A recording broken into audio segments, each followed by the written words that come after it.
Recently I got the chance to play Street Fighter 6 and I'm actually quite surprised by how the game felt. Graphically, it's a massive shift from 5, and with more realistic graphics, I thought the gameplay would be heavier as well. From the footage I'd seen, I thought the game would be a lot slower. It actually plays a lot more like 5 than I was expecting. In my opinion, that's not a bad thing. Despite its rocky launch, Street Fighter 5 is one of the tightest fighting games around at the moment. One of the first things I noticed about 6 is that attacks have a lot more weight to them. There's more hit stop, hit stun, and block stun across the board. This made the game feel quite satisfying, but it did make combos feel a little bit awkward. Partly that's probably because of unfamiliarity, and I doubt that will be an issue long term. Moves in general seem to have longer animations, and even some lights felt quite committal compared to older Street Fighter games. As a balance for this, combos seem shorter and the damage seems lower overall. Again, part of this is probably down to unfamiliarity, and I'm sure when combos get optimized the damage will go up. It's too early to say if the damage is going to be lower than Street Fighter 5 across the board, but it definitely felt that way from what I played. Now while the game does have a lot of similarities to 5, it definitely has some of its own personality, especially visually. The game looks quite fluid in motions, the animations blend into each other a lot more realistically than before. Considering the game is still in development, it's surprisingly polished. I get the feeling that Street Fighter 6 is quite far along in its development. I had the chance to play quite a bit of Jamie and also play against Kimberly. These new characters felt like an extension of the more recent Street Fighter 5 character design philosophy. They have a lot of interesting stuff going on with tools that feel quite unique amongst the rest of the characters. I'm a big fan of what I played of Jamie and the decision making that's involved in his drink mechanic. I found that I was often trying to focus to get to drink level 2 so I could gain access to the dive kick, but you gain access to quite a lot of moves and a lot of the properties change as you go up in drink level. This is interesting and I think there's going to be interesting decision making to make on this character. The returning characters have also been given more tools than they had before, and it seems like Capcom are giving the characters a lot more depth this time around. The big new feature in 6 is the drive system. This is a new meter which has a variety of new mechanics associated with it. The parries are probably the most talked about one of these. I found the perfect parries, which caused the opponent to go into slow motion, to be a lot tighter than I expected. It might be down to the input lag on the displays, which was quite high, but it does seem like the timing on these parries is quite strict. What isn't strict are the normal parries.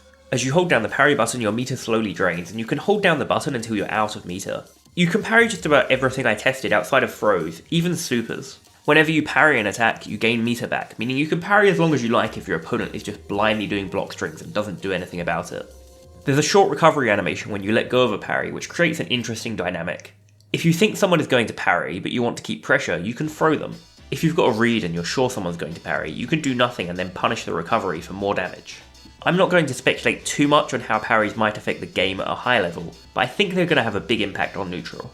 They're the primary way of recovering drive meter, and they also completely nullify projectiles as well as many mix-ups. They give an opportunity for big punishes on hard reads, and I think they're going to make pressing buttons in neutral a bit more committal. At the very least, they're definitely going to be a way to check mindless offense. So parries are great for gaining drive meter, but how can you spend it? Well, one way is EX moves, and I found myself in burnout from using EX moves quite a few times. Burnout is the state which you get in when you run out of meter and you suddenly can't use any drive impact actions. I think you're also quite a bit slower during this state, but I might be making that up.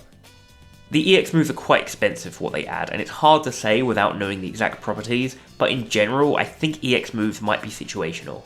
I definitely need to get out of my old habits of using EX moves for extra damage at the end of combos. I just don't think that's always going to be worth it in 6. Drive impact is another heavily talked about mechanic. It's a big slow advancing attack with armor. Even if you block it, it knocks you back, and it leads to quite a lot of pressure. If it hits you in the corner, it leads to a wall splat, which gives a combo. If it hits you while you're in burnout state, you get stunned. The trouble with drive impact is it seemed really slow. Reacting to it was quite easy.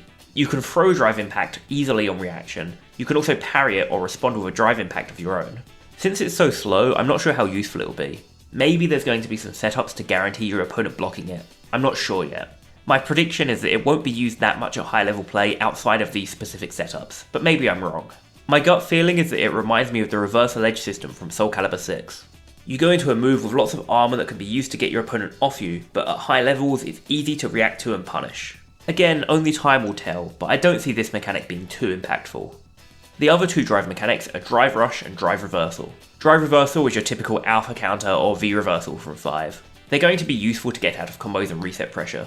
Drive Rush sounds powerful on paper, but it's not easy to use. It's similar to FADC from Street Fighter 4, and I think it has potential to be similarly powerful. It lets you dash cancel your moves mid-combo. In 4, this could be used to make things safer or to get more damage out of a combo. I think once it gets optimized, it's going to be quite useful and going to be used a lot at high level play, but it's expensive and it's also hard to use, so we didn't really use it much. The last new thing to talk about in 6 is the super meter. This meter is only for supers now, and it seems like every character has 3 supers.